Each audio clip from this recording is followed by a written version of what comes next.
আমি ম্যামকে ছাড়ি নেই। আমরা আর দেরি করো না, ম্যামের কাছে চলে আসো। আজকে রংপুর ডিস্ট্রিক্ট গাইবান্ধা থেকে চলে আসে শিমুল রানী। বিয়ে হয়েছে, 11 বছর, বেবি নেই। ওদের ওখানে নাকি 3-4 জন এখান থেকে ট্রিটমেন্ট করে আজকে বাচ্চা পেয়েছে, তাই জন্য ও সাহস করে চলে আসে। আইভিএফ করলাম, কিন্তু প্রথমবার ফেল। কিন্তু ও মনে একটা বিশ্বাস ছিল যে আমি আজকে এখান থেকেই বাচ্চা নিয়ে যাব। ও কিন্তু বাংলাদেশ ফিরে যায়নি। আমি আবার লেগে পড়লাম, জড়াইটা রেডি করলাম, আজকে তারই ফল।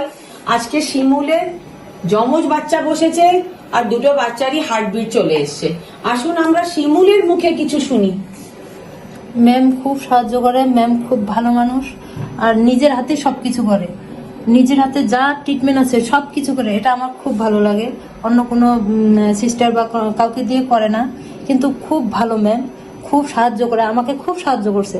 আমি ম্যামকে ছাড়ি নেই।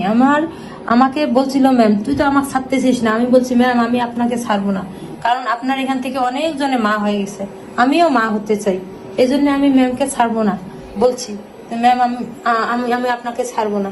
কিন্তু আজকে আমার দুটো বাচ্চা বসে গেছে, আমি খুব খুশি, খুব খুশি। বাংলাদেশের দিদি বোনেদের জন্য কি বলতে চাও? বাংলাদেশের দিদি বোনদের জন্য বলতে চাই, তোমরা আর দেরি করো না, ম্যামের কাছে চলে আসো, দেরি করো না, চলে আসো ম্যামের কাছে। খুব সাহায্য করে ম্যাম, খুব সাহায্য করে। আপনারা না আসলে বিশ্বাস করবেন না, আসেন বুঝতে পারবেন ম্যাম কত ভালো।